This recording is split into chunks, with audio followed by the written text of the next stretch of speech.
Je suis mort le soir de l'anniversaire de mon père. Un couteau planté dans le cœur par la main de celle que j'aimais le plus. Le sang coulait comme un vin rouge sur le tapis perçant de notre maison de famille à Paris. Et dans mon dernier souffle, j'ai vu leur visage à ma sœur, mon frère, ma mère se tordre en un sourire complice. Quand j'ai ouvert les yeux, ce n'était pas au paradis ni en enfer, mais dans mon lit d'étudiant. 10 ans plus tôt, le corps de 22 ans que j'avais abandonné pour une vie de mensonge et de trahison. Le choc m'a traversé comme un éclair, je vivais à nouveau. Piégé dans cette enveloppe charnelle avant que tout ne bascule. Ma famille m'avait toujours traité comme le mouton noir à l'échec. Le rêveur inutile qui préférait les livres aux affaires familiales. Mais cette fois, je savais. Je savais pour l'héritage volé. Pour le complot ourdi dans l'ombre des salons haussmanniens. Pour la façon dont ils m'avaient sacrifié comme un pion dans leur jeu de pouvoir. Et Dieu, que j'allais leur faire payer. Paris bruissait déjà de son éternel chaos matinal quand je me redressais dans mon petit appartement du quartier latin.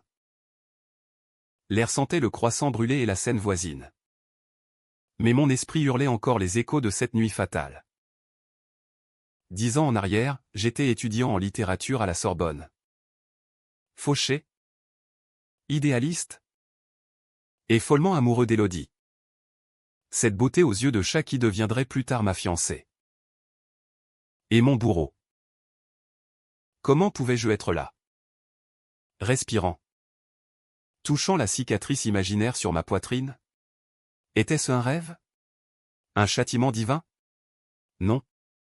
C'était réel, le journal plié sur la table indiquait la date, 15 juin 2015. Exactement 10 ans avant ma mort. Je me levai d'un bond. Le cœur battant la chamade. Mes mains tremblaient en attrapant le téléphone au pas pour appeler qui que ce soit. Mais pour vérifier. Les messages d'Élodie étaient là. Innocents. Plein de ces mots doux qui m'avaient ensorcelé autrefois. Mon amour. Rejoins-moi ce soir au café de Flore. Oh. Comme elle savait jouer son rôle. Dans ma vie précédente. C'était là que tout avait commencé, un café. Un baiser. Et l'entrée en scène de ma famille qui l'avait adoptée comme la parfaite bru idéale. Mais je savais maintenant la vérité, elle était l'espionne de ma sœur. Élise. Envoyée pour me surveiller. Me briser. M'éloigner de l'héritage familial. L'entreprise de vin. Château du Val. Vallée des millions, mon père. Le patriarche impitoyable.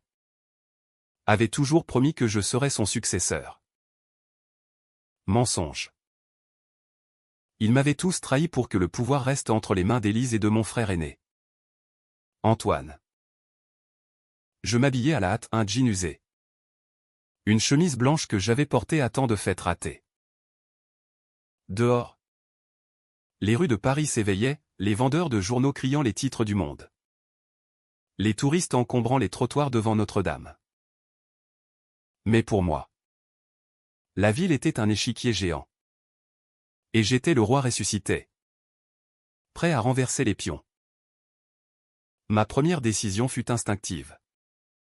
Controversée même dans ma propre tête, je ne retournerai pas à la Sorbonne ce matin-là. À la place. J'allais droit au café de Flore. Non pour la rencontrer. Mais pour l'observer. L'espionner avant qu'elle ne m'espionne. Assis à une table en terrasse. Caché derrière un exemplaire du Figaro. Je la vis arriver. Élodie. 20 ans. Cheveux noirs cascadant sur ses épaules. Robe rouge qui moulait ses courbes comme une invitation au péché. Elle s'installa. Commanda un café au lait. Et sortit son téléphone. Dans ma vie passée, j'aurais fondu sur elle comme un papillon sur la flamme. Cette fois, je notais chaque détail, le tic nerveux de son pied. La façon dont elle jetait des regards furtifs autour d'elle. Était-elle déjà dans le coup à cette époque? Les souvenirs affluaient des nuits où elle murmurait des secrets à Élise au téléphone. Des rendez-vous accidentels avec Antoine pour discuter de mon avenir. Oui. C'était elle. La toile d'araignée au centre de leur réseau. Je sortis, la laissant seule. Et marchai jusqu'à la Seine. L'eau trouble reflétait les tours de la cathédrale comme un miroir brisé. Là, sur le pont des Arts. Je jurai sur les cadenas d'amoureux oubliés, je reconstruirai tout. Pas pour l'amour ou la gloire. Mais pour la vengeance. D'abord, l'argent. Dans ma vie précédente, j'avais tout perdu parce que j'étais trop naïf. Trop confiant en leur sourire. Cette fois, j'utiliserai mes connaissances du futur, les marchés boursiers qui s'effondreraient en 2016. Les crypto-monnaies qui exploseraient en 2021. Les scandales qui toucheraient Château Duval en 2020 à un empoisonnement de cuvée qui avait failli ruiner l'entreprise. Orchestrés par eux-mêmes pour m'accuser. Mon premier pas fut radical. Immoral même, je volais. Pas un braquage théâtral. Non, quelque chose de plus français. De plus subtil. Chez moi. Dans l'appartement exigu que je partageais avec un colocataire somnole. Je fouillais mes vieux papiers. Un chèque oublié de 500 €. Cadeau de mon père pour mon anniversaire. Au lieu de le déposer sagement, je l'utilisais pour parier sur les courses hippiques à Longchamp. Grâce à mes souvenirs, je connaissais le vainqueur, un pur sang nommé Éclair Noir. Monté par un jockey que personne n'avait vu venir. Le gain? 5 000 € en une après-midi. Assez pour démarrer. Les jours suivants furent un tourbillon. Je quittai l'université où une décision qui aurait scandalisé ma famille autrefois. Tu jettes ton avenir, aurait crié ma mère. Mais cet avenir était une illusion. À la place, j'ouvris un compte en banque anonyme et investis dans Bitcoin. À 300 € l'unité. Ridicule à l'époque. Visionnaire maintenant. Pendant ce temps, je maintenais les apparences, des appels sporadiques à la maison familiale dans le 16e arrondissement. Des visites feintes où je jouais le rôle du fils prodigue repentant. Papa. Je vais mieux. Bientôt. Je rentrerai dans le droit chemin.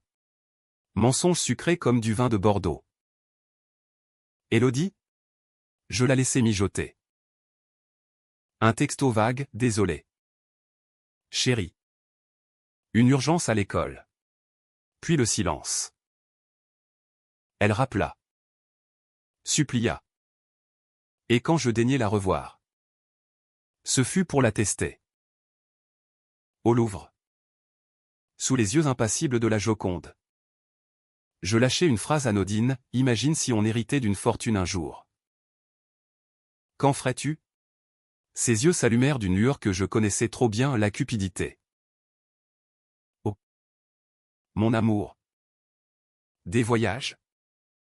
Une vie de rêve. Mais avec toi. Tout est possible. Avec moi. Ou sans moi. Je souris. Mais intérieurement, je gravais son portrait dans la liste des condamnés. Bientôt. Les premiers fruits de ma vengeance germèrent. En 2016. Quand le Brexit fit trembler les marchés. Je vendis à temps. Triplant mon capital. 50 000 € devint 150 000. J'achetai un petit appartement dans le Marais. Anonyme. Loin des regards familiaux. Là, je commençais à creuser, des nuits blanches à fouiller les archives en ligne de Château Duval. Des contacts discrets avec d'anciens employés. Le secret enfoui? Mon grand-père n'était pas mort d'un accident de voiture en 1995. Comme on me l'avait raconté. Non. C'était un meurtre orchestré par mon oncle. Allié à Élise plus tard. Pour s'emparer des parts. Et moi? J'étais le témoin innocent. Drogué ce soir-là pour que je ne me souvienne de rien. Dans ma vie passée. Il m'avait fait porter le chapeau, tu étais ivre. Fils. Oublie. Mais cette fois. J'avais les preuves d'un rapport d'autopsie falsifié. Un virement suspect. La tension montait. Ma famille organisait un dîner pour mon 23e anniversaire. Au restaurant étoilé le Jules Verne. Au sommet de la Tour Eiffel. Ironie du sort, la hauteur. L'altitude. Comme si je pouvais déjà les voir tomber. J'y allais. Vêtu simplement pour ne pas éveiller les soupçons. Mais avec un A dans ma manche, une clé USB contenant les premiers documents sur le meurtre. Pendant le repas. Les rires forcés. Les toasts au fil prodigue. Je sentis le regard d'Élise. Avec son sourire de vipère. Antoine. Le golden boy aux mains propres. Ma mère. La veuve éplorée qui avait tout su. Alors? Fiston. Des projets, demanda mon père. Les yeux plissés derrière ses lunettes. Je levai mon verre de Château Duval 2010. Millésime empoisonné dans le futur. Oh. Papa. J'ai une surprise. Bientôt. Vous verrez, je ne suis plus le mouton noir. Ils rirent. Pensant à une blague. Mais quand je rentrais cette nuit-là, je contactai un avocat véreux dans le 9e, un homme que je connaissais de ma vie passée. Un requin des tribunaux. Je veux des parts dans l'entreprise. Où je parle. C'était le début de la guerre. Élodie, sentant le vent tourner, essaya de me reconquérir avec des nuits passionnées dans mon nouveau lit du Marais. Je la laissai faire. Corps consentant mais esprit froid. Chaque gémissement était un calcul, elle murmurait encore à Élise. Je le savais grâce à un micro caché dans son sac. Les enregistrements s'accumulaient et ils changent. Élise. Il cache quelque chose. Parfait. La trahison se retournait contre eux. Fin 2017. Mon portefeuille atteignait le million. Bitcoin à 20 000 € l'unité, j'avais vendu au pic. J'achetais des actions dans des startups françaises. Celles qui exploseraient avec la tech post-Covid. Mais la vengeance n'était pas seulement financière, elle était personnelle. Viscérale. Je revis ma grand-mère. La seule qui m'avait toujours défendu. Dans sa maison de retraite à Versailles. Mon petit. Il te déteste parce que tu es libre. Elle ignorait tout. Mais ces mots ravivèrent le feu. Elle mourut paisiblement peu après. Et à son enterrement. Je serrai la main d'Élise avec un sourire, désolé pour ta grand-mère. Sœur. La famille. 1. Le scandale couvait. En 2018. Je liquais anonymement un article au Canard enchaîné sur les irrégularités fiscales de Château Duval. Pas assez pour couler le bateau. Juste pour les faire transpirer. Mon père appela. Furieux, c'est toi? Ton frère dit que tu fréquentes de mauvaises compagnies. Je ris dans le combiné. Peut-être. Papa. Ou peut-être que le mouton noir voit clair dans le jeu. Élodie craqua la première. Un soir d'orage. Elle débarqua chez moi. Trempée. Hystérique. Dis-moi la vérité. D'où vient cet argent? Tu me caches quoi? Je la pris dans mes bras. La berçai comme une enfant. Et murmurai, rien. Mon amour. Juste de la chance. Mais au petit matin. Je la filmai en train de fouiller mes papiers. La preuve ultime de sa trahison. Je l'envoyai à Antoine. Avec un message, regarde ce que ta marionnette fabrique. La riposte fut immédiate.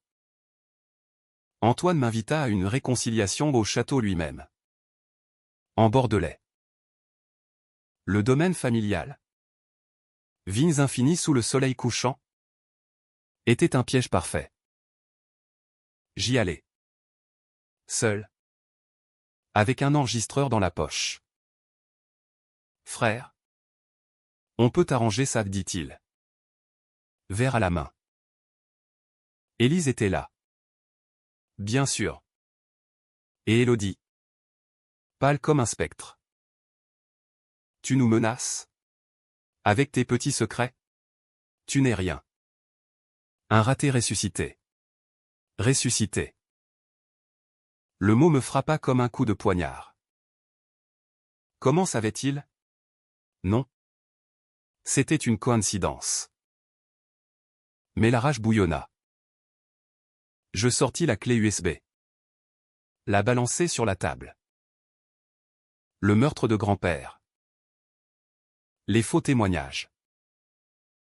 Et toi? Élodie? L'espionne payait 10 000 € par mois pour me droguer. Le silence tomba comme une guillotine. Mon père. Alerté par le majordome. Surgit de la maison principale. Qu'est-ce que c'est que ces sornettes? La confrontation fut shakespearienne. Digne d'un Racine revisité. Accusations volèrent. Vers se brisèrent. Tu es fou, hurla Élise. Papa. Il ment. Mais j'avais les preuves email piratées. Transfert bancaire. Et le twist, dans ma vie passée. C'était mon père lui-même qui avait ordonné le meurtre. Pour couvrir ses dettes de jeu. Je le lâchais comme une bombe, tu l'as tué pour l'argent? Papa. Et tu m'as fait t'accuser pour me faire taire. Le chaos s'empara du domaine. Élodie s'effondra en sanglots. Avouant tout, ils m'ont forcé. Pour l'héritage. Antoine dégaina un chèque 500 000 € pour mon silence. Je le déchirai sous leurs yeux. Trop tard.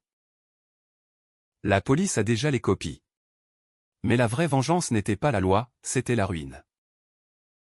En 2019. Je rachais discrètement 20% des parts de Château Duval via une société écran. Mon fortune. Gonflée à 10 millions par les investissements, me permettait tout.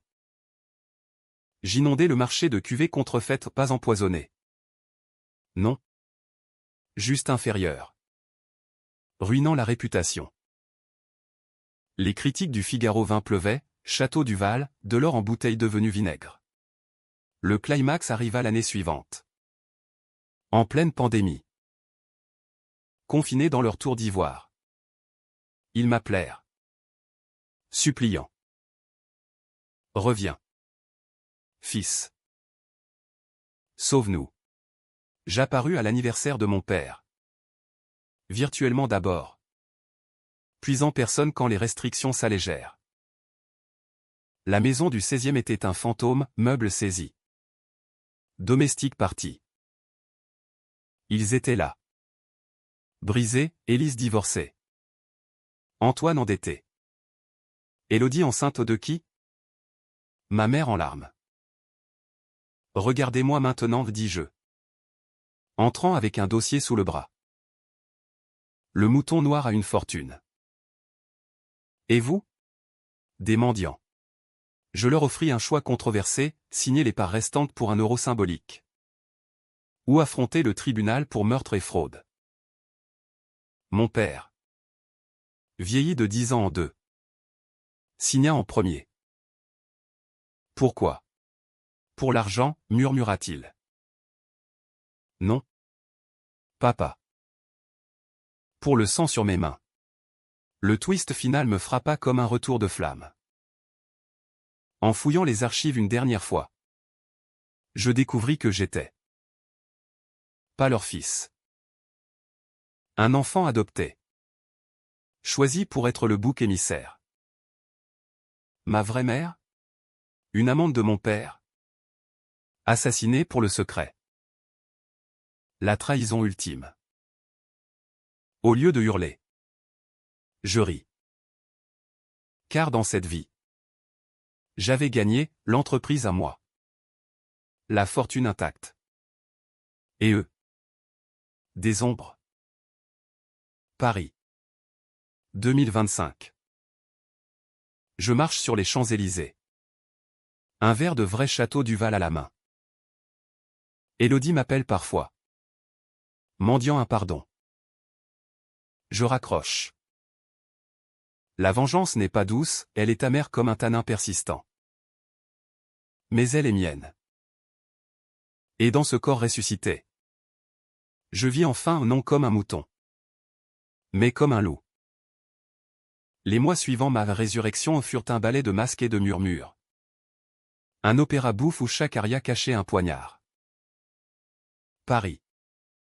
Ma ville natale. Se muer en un labyrinthe de trahisons potentielles, les boulevards haussmanniens. Avec leurs façades impeccables. Abrités autant de secrets que les catacombes sous mes pieds. Je m'y promenais souvent. Le soir tombant comme un rideau de théâtre. Réfléchissant à la prochaine pièce de mon échiquier. Élodie. Cette vipère en robe de soie. Continuait à tisser sa toile. Ignorant que j'étais désormais le maître tisserand. Après notre réunion au Louvre, je l'invitai à dîner dans un bistrot caché du 5e arrondissement. Le Petit Zinc. Où les murs suintaient d'histoire et de vin aigre. Pardonne-moi mon absence. Chérie, dis-je. Effleurant sa main d'un geste calculé. Ses yeux. Ses lacs de trahison.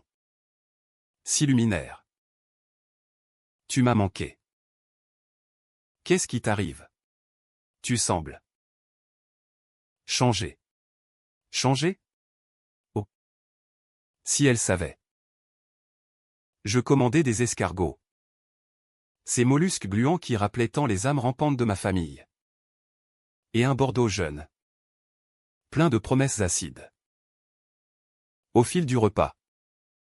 Je la sonnais comme un violon, des questions anodines sur sa famille où elle était orpheline. Disait-elle.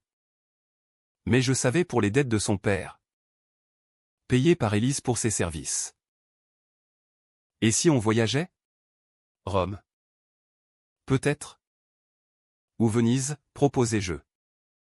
Sachant qu'elle haïssait l'eau depuis un incident d'enfance, un détail qu'elle m'avait confié dans ma vie passée. Pour mieux me manipuler. Elle pâlit légèrement. Venise?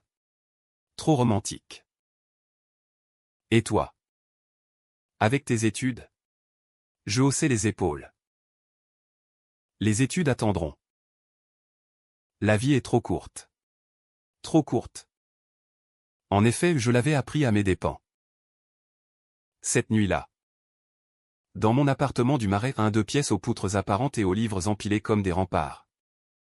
Je la laissai venir à moi. Son corps était un champ de bataille familier. Ses gémissements un hymne faux. Mais tandis qu'elle dormait, nue et vulnérable sous les draps de lin, je fouillai son téléphone. Des messages à Élise, il est distant. Je creuse. Et un à Antoine, bientôt.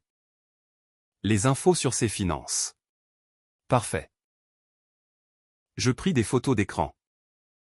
Effacer les traces. Et au matin, je l'embrassai comme un amant éperdu. Reste avec moi. Élodie. Oublie le reste. Elle partit. Confuse mais accro. Moi. Je passai à l'étape suivante, l'argent. Avec mes 5000 € du pari hippique. J'ouvris un compte chez une banque discrète. BNP Paribas dans une succursale anonyme du 8e. Le conseiller. Un homme bedonnant nommé Laurent. Haussa un sourcil. Investissement spéculatif. Monsieur Duval? À votre âge? Je souris. La jeunesse est un risque. Non. J'achetais mes premiers bitcoins via une plateforme obscure. Mon Gox encore debout à l'époque. Ignorant les avertissements. Dans ma tête, les graphiques futurs dansaient, la courbe ascendante. Le crack de 2018 que j'anticiperais. Parallèlement, je tissais des alliances. Un ancien professeur de la Sorbonne. Monsieur Lefebvre. Spécialiste en histoire économique. Devint mon mentor involontaire. Le capitalisme français est un vampire, me dit-il un après-midi pluvieux dans son bureau encombré de la rue des Écoles. Il suce le sang des idéalistes comme toi. Je ris intérieurement. Si seulement il savait que j'étais déjà mort et ressuscité. Je lui confiai une thèse sur les vignobles bordelais. Saupoudré de faits sur les fraudes de Château Duval. Il mordit à l'hameçon. Promettant des contacts. Bientôt. Un journaliste du Monde. Une femme acérée nommée Claire. M'appela. Votre papier sur les héritages empoisonnés. Fascinant. Café.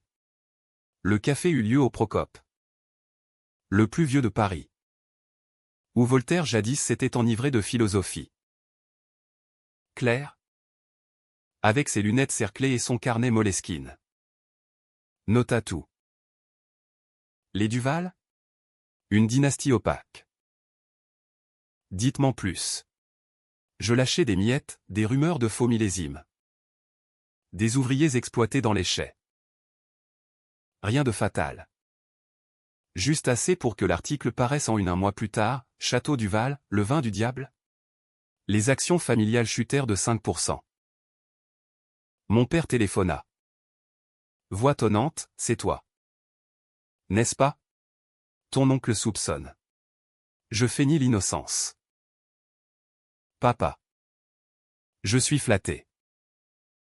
Mais je suis juste un étudiant. Élodie. Sentant la fissure. Redoubla d'efforts. Un week-end à Deauville.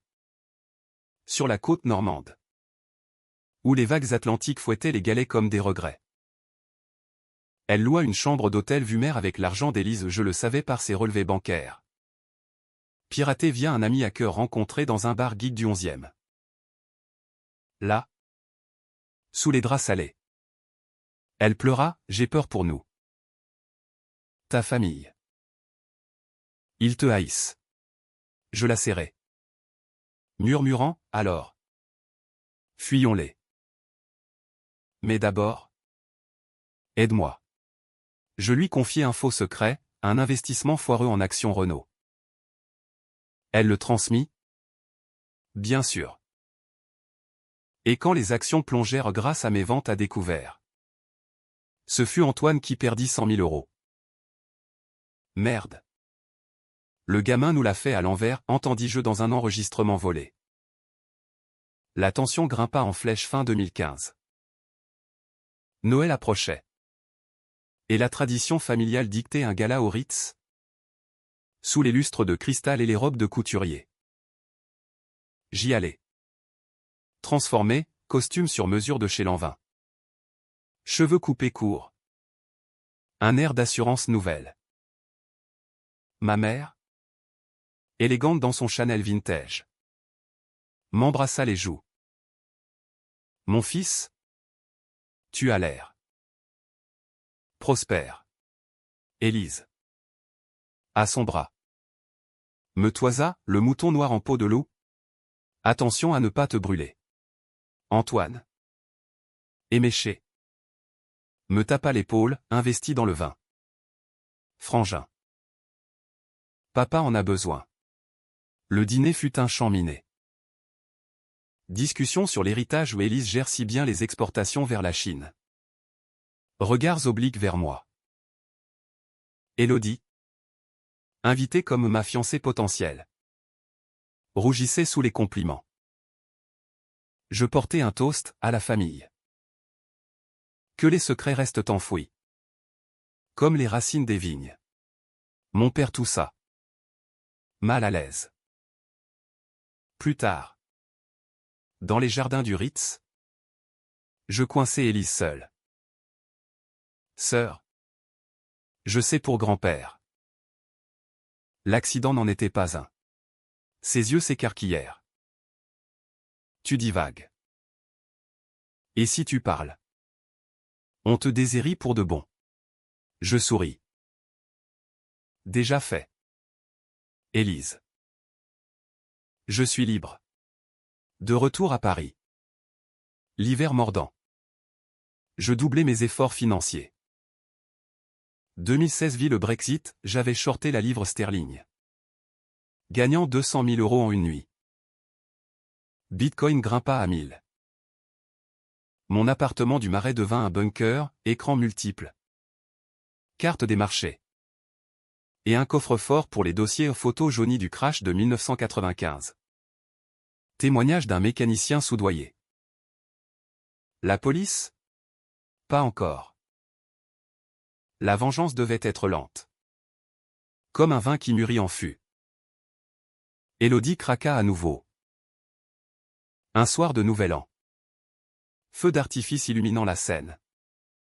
Elle me confronta, tu changes trop vite. Qui es-tu vraiment? Je l'embrassai pour la terre. Mais intérieurement, je comptais les jours jusqu'à la rupture orchestrée. Ma mère appela. Voix chevrotante, viens pour l'anniversaire de papa en juin. Réconcilie-toi. Juin 2016. Exactement un an après ma résurrection. Le piège se refermait. Et moi? Le mouton noir.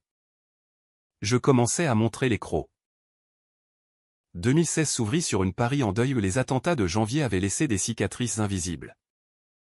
Comme celles que je portais en moi. Les rues. Autrefois joyeuses. Bruissaient de peur et de vigilance. Mais pour moi. C'était le décor idéal, dans le chaos.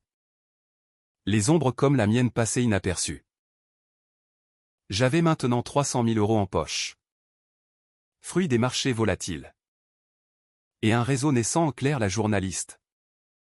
Lefebvre le professeur. Et un avocat du nom de Duval, ironie du sort. Spécialiste en succession litigieuse. Votre famille est un nid de vipères, me dit-il un matin brumeux dans son cabinet du palais de justice. Mais les vipères se mangent entre elles. Je hochai la tête, sirotant un espresso amer. Justement. Fournissez-moi les leviers. Il me livra des statuts de l'entreprise. Des clauses obscures sur l'héritage, mon père pouvait tout léguer à qui il voulait. Mais un héritier naturel en moi. En l'occurrence pouvait contester si fraude prouvée. Fraude. Le mot résonnait comme un glas.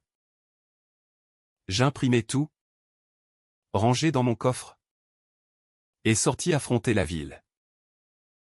Élodie était devenue une ombre collante. Nos rendez-vous se multipliaient, promenade le long du canal Saint-Martin. Où les péniches grinçaient comme des regrets, dîner au Fouquet's. Où elle commandait du caviar comme pour se venger de son enfance misérable. Tu es distante, se plaignait-elle. Ses ongles laqués s'enfonçant dans mon bras. Je feignais la tendresse. Mais chaque mot était une sonde. Un soir, après l'amour dans un hôtel de la place Vendôme. Je murmurai, et si je te disais que j'ai gagné gros à la loterie? Anonyme. Bien sûr. Ses yeux s'allumèrent. Vraiment? On pourrait. Partir. Partir avec quoi? Je souris. Enregistrant sa voix sur mon téléphone caché. La famille bouillonnait. Un appel d'Élise. Rageur, qu'est-ce que c'est que cet article dans Le Monde? Papa est furieux. Je jouais l'innocent. Sœur. Je n'ai rien à voir. Peut-être que vos cuvées ne sont plus ce qu'elles étaient. Elle raccrocha. Mais pas avant un salaud étouffé. Antoine. Plus subtil. M'invita à une soirée frère au Crazy Horse. Ce cabaret sulfureux des champs. Les danseuses nues. Lumière tamisée. Champagne qui coule, un piège pour me saouler. Me faire parler. Frangin. Oublie les rancunes. Rejoins l'entreprise. Papa vieillit. Je bus modérément. Observez. Quand il glissa, Élodie est parfaite pour toi. Une vraie Duval, je sus, il la voulait enceinte. Liée à moi pour me contrôler. Je refusai poliment. Rentré sous le nom d'alcool mais de haine. Le lendemain. Je vendis mes bitcoins au pic de juin à 600 € l'unité. Empochant 180 000 de plus. Total, un demi-million. J'achetai un bureau virtuel. Fondai une société, Noir et Clair Investissement. Discrète. Offshore via Luxembourg. Lefebvre m'introduisit à un vigneron rebelle de Margaux. Un homme bourru nommé Henri. Qui haïssait les Duval pour des terres volées. Ils ont ruiné mon père, grogna-t-il dans son chai poussiéreux. Je lui offris un partenariat, des fonds pour relancer sa production. En échange d'infos internes. Bientôt. Des photos de faux labels arrivèrent, Château Duval recyclant des vins bas de gamme. Le hook de l'été fut l'anniversaire de mon père. Comme promis. Juin 2016. Le Jules Verne. La tour Eiffel scintillait. Paris en bas un tapis de lumière. J'arrivai en taxi. Costume impeccable. Un cadeau sous le bras, une bouteille de Château Margaux 1982. Volée à leur cave dans ma vie passée. La table était dressée pour 10, famille élargie. Oncle, tante et Élodie en robe fourreau. Collée à moi comme une seconde peau. Mon père. 60 ans triomphant. Leva son verre, à mon fils prodigue. Reviens-nous. Julien. Les discours coulèrent. Sirupeux. Élise, Julien a toujours été sensible. Mais talentueux. Mensonge. Antoine, buvons au succès familial. Hypocrisie. Puis mon tour. Je me levai. Cœur battant non de peur mais d'anticipation. À la vérité. Papa. Celle qui lit les racines. Même pourrie. Je sortis la clé USB. La posai comme un joyau maudit. Un petit film familial. Sur mon laptop. Connecté discrètement. Un montage, extrait d'interview falsifié. Mais aussi vrai, le mécanicien jurant sous serment, fabriqué par mon hacker. Des emails d'Élise sur l'accident nécessaire. Le silence fut assourdissant. Rompu seulement par le vent à 300 mètres de haut. Ma mère étouffa un cri. Julien. Qu'est-ce que...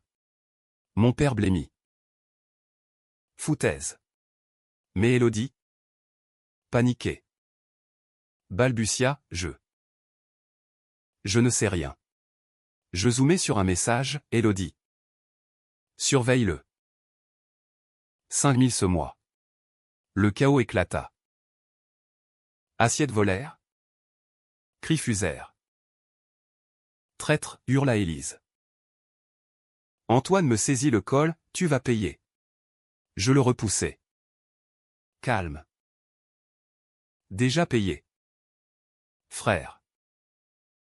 Avec mon sang. La police fut appelée au par mois. Préventivement. Via un appel anonyme avant le dîner. 2 agents en civil montèrent. Badge luisant. Monsieur Duval? Des allégations de fraude? Mon père fut emmené pour question. Élise hurlant des insultes. Élodie s'accrocha à moi, sauve-moi. Je la repoussai doucement. Sauve-toi toi-même. Ma chère. Dehors. Sous la pluie fine. Je hélai un taxi. La vengeance avait goût de triomphe. Mais aussi de vide. 2017 approchait. Et avec lui. Le vrai orage, le crack crypto que j'anticiperais. Les scandales qui éclabousseraient le nom Duval. Ma fortune grimpa à 2 millions. J'achetai un appartement plus grand. Rue de Rivoli. Avec vue sur les Tuileries. Là. Seul. Je rêvais de ma mort passée le couteau. Le sang et me réveillait en sueur. Était-ce vraiment une seconde chance? Ou un purgatoire éternel? Élodie disparut une semaine. Puis revint. Brisé. Ils m'ont viré. Antoine dit que tu es le diable. Je la laissai entrer. La consoler avec des mots vides. Intérieurement, je notais, elle portait déjà la graine de sa chute. Et la famille? Fracturée. Mais pas morte. Mon père sortit libre influence. Mais l'enquête patinait. Ils contre-attaquèrent, rumeur sur moi au JDD. Le fils dévoyé des Duval. Je ripostai par un don anonyme à une ONG anticorruption. Finançant un docu sur les dynasties viticoles. Fin 2017. Bitcoin à 20 000. Je vendis. Devins millionnaire. Le twist mineur, Henri. Le vigneron. Me trahit pour de l'argent Duval. Je le ruinai d'un appel au ses prêts appelés. La trahison est contagieuse, lui dis-je. Paris hivernal. Lumière de Noël moqueuse. Je marchais seul. Le mouton noir avançait. Mais les loups familiaux mordaient encore. 2018 fut l'année des masques qui tombent. Un carnaval macabre où Paris, sous son manteau de brume automnale, devint le théâtre de mon opéra personnel. Ma fortune. Gonflée à 5 millions par des placements en tech Uber avant son IPO. Airbnb en pleine expansion. Me donnait des ailes. Mais aussi des ennemis visibles. La famille Duval. Acculée par l'enquête rampante sur le meurtre de grand-père. Contre-attaqua avec férocité. Un matin de mars. Je trouvai mon appartement du Marais saccagé, livres déchirés. Ordinateur fracturé. Et un mot sur le miroir, arrête ou meurs. Ah. Antoine. Le Golden Boy. Passé à la violence brute. Je ris un rire sec. Français. Teinté d'absurde camusien. Au lieu d'appeler la police. J'appelais mon hacker. Un gamin de Nanterre nommé Léo. Qui vivait de Red Bull et de code. Trace-le. 2 jours plus tard. Preuve en main, caméra de surveillance montrant la Mercedes d'Antoine garée en bas. Je les envoyais à Claire, article sur la violence familiale chez les élites. Le Monde titra, héritier du vin, un Duval dans l'ombre. Élodie.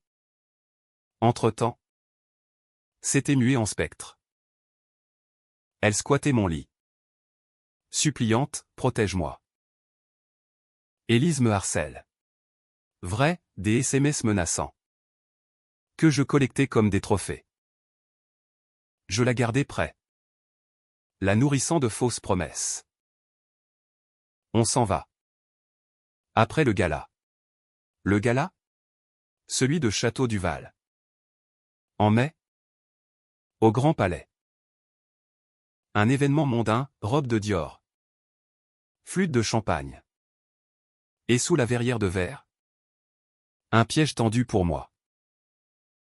Viens comme mon cavalier, avait glissé mon père par mail. Voix apaisante.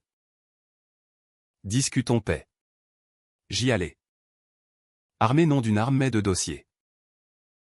Élodie à mon bras. Tremblante dans sa robe noire deuil anticipé. La salle bruissait, politique. Critique gastronomique. Et au centre. Mon père sur une estrade. Vantant l'héritage intègre. Je m'approchais pendant les toasts. Micro en main, un micro volé au staff. Merci. Papa. Permets que ton fils ajoute, l'héritage est aussi fait de sang. Je lançais la projection, diapo sur l'accident de 1995. Frein saboté. Virement à l'atelier. Cri. Poussé. Un verre éclaté sur le sol de marbre. Sécurité intervint. Mais trop tard, flash des photographes. Titre le lendemain dans Libération, scandale au Grand Palais, meurtre dans le vin du Val. Élise me gifla avant d'être évacuée, tu nous détruis. Élodie s'enfuit dans la foule, abandonnant sa pochette dedans. Un contrat, 50 000 € pour témoigner contre Julien. Parfait. L'enquête s'emballa. Procureur de Bordeaux. Une femme implacable nommée Moreau me convoqua. Monsieur Duval, vos preuves sont intrigantes. Je jouais l'héritier brisé, l'arme feinte, voix chevrotante. Ils m'ont utilisé comme bouc. Elle mordit, perquisition au château. Arrestation provisoire. Mon père en garde à vue. Hurlant son innocence aux caméras de BFM. Ma mère, effondrée, m'appela, mon fils. Pourquoi? Parce que vous m'avez tué. Maman. Doucement. Mais sûrement. Financièrement. Je surfais la vague. Crack crypto en 2018. J'avais vendu. Réinvesti en or et immobilier à un hôtel particulier rue du Faubourg Saint-Honoré. Anonyme via Noir Éclair. 10 millions maintenant. Je recrutais un détective privé. Ex-flic de la BRDE. Pour creuser plus profond. Découverte, Élodie enceinte. Mais pas de moi ou d'Antoine. Dans une nuit d'ivresse pour sceller l'alliance. Le twist me frappa, il planifiait un enfant bâtard pour diluer mon héritage. Je confrontai Élodie dans un café du 6e. Sous les arcades de l'Odéon. De qui est-ce? Elle pleura, une erreur. Ils m'ont forcé. Mensonge. Je la filmai. La laissai partir. Le soir, je balançai l'info à un tabloïd People, inceste chez les Duval? Pas inceste. Mais adultère odieux. Le scandale explosa, Antoine ruiné socialement. Élise isolée. 2020. Covid. Paris confiné. Un tombeau de masques et d'angoisse. Moi. Isolé dans mon hôtel. Je gérais à distance, action Amazon explosant. Don à des hôpitaux pour bonne presse. La famille. Cloîtrée au château. Implora, visioconférence larmoyante. Julien. Rachète-nous. Sauve l'héritage. Je ris. L'héritage? Il est mien. J'achetais 40% des parts en faillite. À prix cassé. Le climax, l'audience au tribunal de Bordeaux. Été 2021. Vacciné.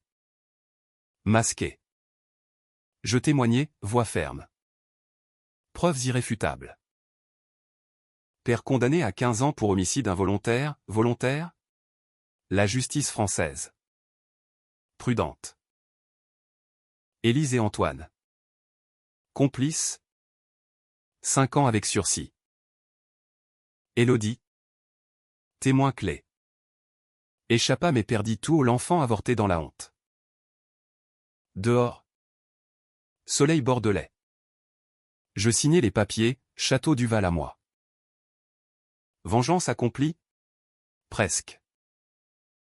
2022 à 2025, les années de la moisson amère. Ou Paris. Redevenue reine des Lumières. Illuminait ma couronne d'épines. Château Duval renaquit sous mon règne cuvée bio.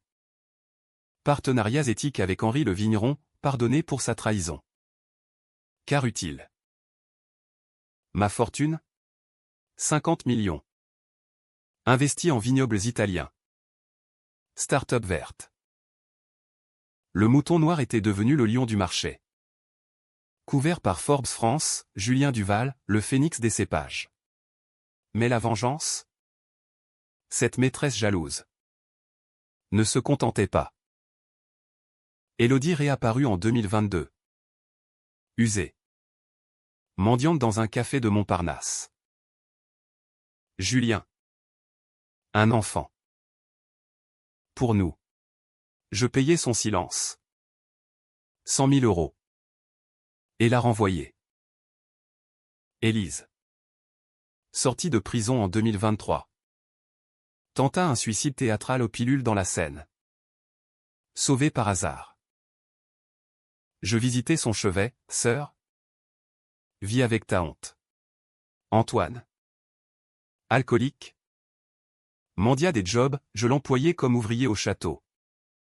Balai en main. Nettoie tes merdes. Frère. Ma mère. Seul vestige. Mourut en 2024 d'un cancer foudroyant. À son lit. Elle avoua, tu n'es pas de son sang. Julien. Adopté pour le couvrir. Le twist final, un test ADN confirma fils d'une maîtresse tuée en 1990. Pas de grand-père assassiné. Mais une lignée de mensonges. Je pleurais. Non de douleur. Mais de libération. L'héritage? Un fardeau jeté. 2025. Anniversaire de mon père en cellule. Je lui rendis visite. Vitre entre nous. Tu as gagné, murmura-t-il. Vieillard brisé. Non. Papa. J'ai survécu. Dehors. Paris éternel. Je bus un Duval pur.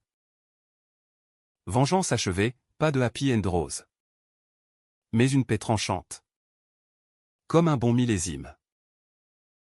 Le mouton noir errait plus. Il régnait. Et dans mes veines.